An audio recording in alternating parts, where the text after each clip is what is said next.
Hello guys, welcome back to our YouTube channel. आज हम वर्धमान महावीर खुला विश्वविद्यालय हिंदी पद्य भाग 1 बीए फर्स्ट सेमेस्टर प्राचीन एवं मध्यकालीन काव्य इकाई 6 जायसी का काव्य के अंतर्गत अति लघु उत्तरीय प्रश्न जो कि वीएमओयू के पिछले एग्जाम्स में पूछे गए हैं उनका अध्ययन करने जा रहे हैं। तो चलिए शुरू करते हैं। मालिक मोहम्मद जायसी किस काव्यधारा के प्रतिनिधि कवि माने जाते हैं? मालिक मोहम्मद जायसी भक्ति काल के निर्गुण काव्यधारा की सूफी काव्यधारा प्रेमाश्रयी शाखा के प्रतिनिधि कवि माने जाते हैं। जायसी द्वारा रचित पद्मावत 1540 ईस्वी हिंदी का एक श्रेष्ठ महाकाव्य है। इसमें चित्तौड़ के राजा रत्नसेन तथा सिंहल द्वीप की राजकुमारी पद्मावती के प्रेम विवाह तथा विवाहेतर जीवन का वर्णन है। जायसी की प्रसिद्ध रचना पद्मावत मध्यकाल की किस बोली भाषा में लिखी गई? पद्मावत महाकाव्य किस भाषा में लिखा गया?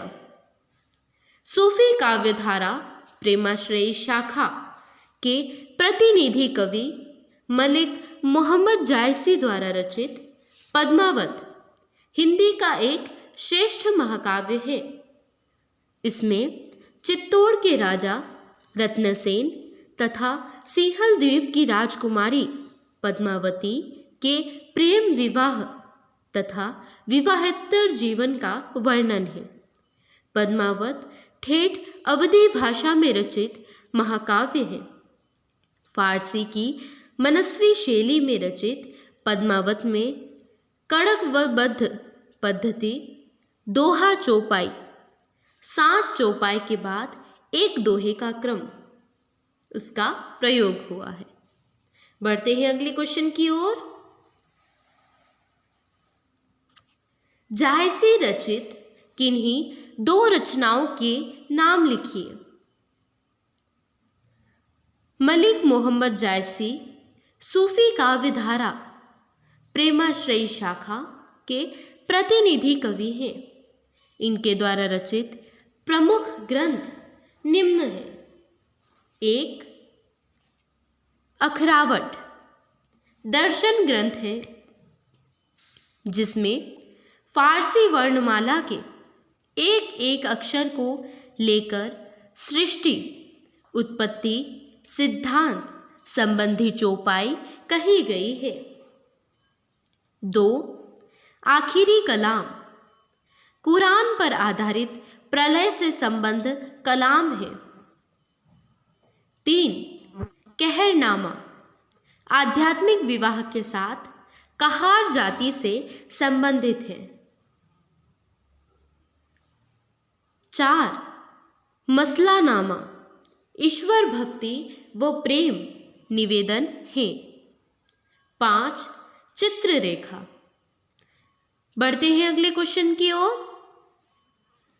प्रश्न 4 पद्मावत के रचयिता का नाम लिखिए अथवा पद्मावत की रचना किसने की?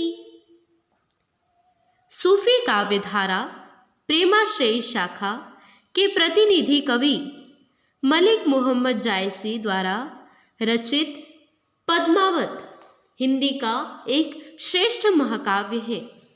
इसमें चित्तौड़ के राजा रत्नसेन तथा सिंहल द्वीप की राजकुमारी पद्मावती के प्रेम विवाह तथा विवाहेतर जीवन का वर्णन है।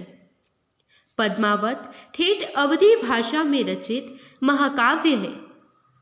फारसी की मसनवी शैली में रचित पद्मावत में कड़वकबद्ध पद्धति दोहा चौपाई 7 चौपाई के बाद एक दोहे का क्रम का प्रयोग हुआ है।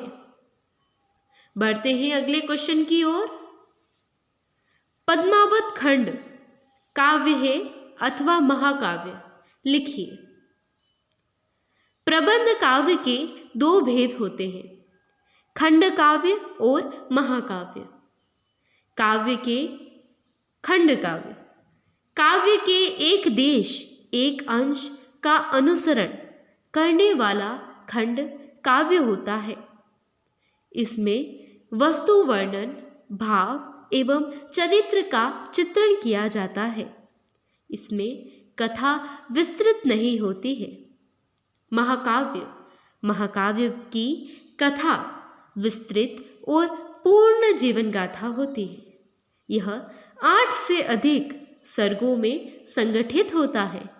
महाकाव्य इतिहास अथवा किसी महापुरुष पर आधारित होता है।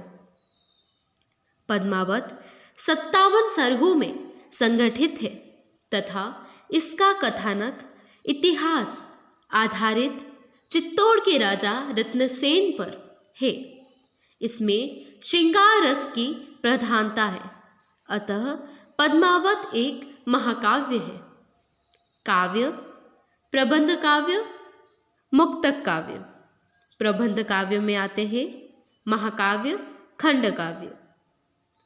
महाकाव्य है रामचरितमानस और पद्मावत।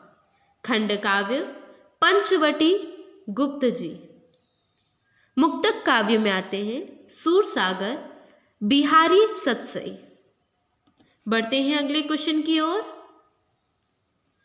जायसी के गुरु का नाम लिखिए।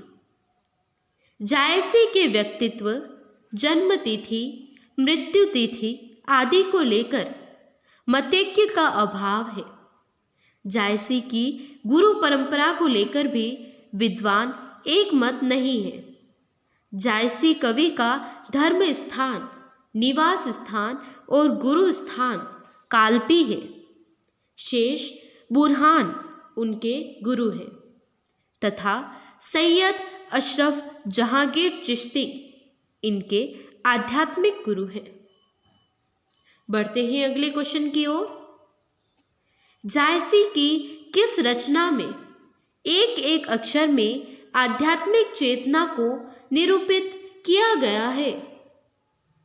अखरावट यह एक दर्शन ग्रंथ है जिसमें फारसी वर्णमाला के एक एक अक्षर को लेकर आध्यात्मिक बात कही गई है।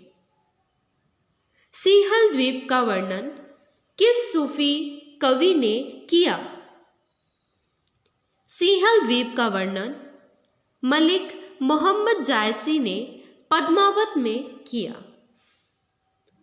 सूफी संत के प्रतिनिधि कवि कौन है? मलिक मोहम्मद जायसी सूफी मत के प्रतिनिधि कवि हैं जिन्होंने पद्मावत जैसे महाकाव्य की रचना की। Thank you guys.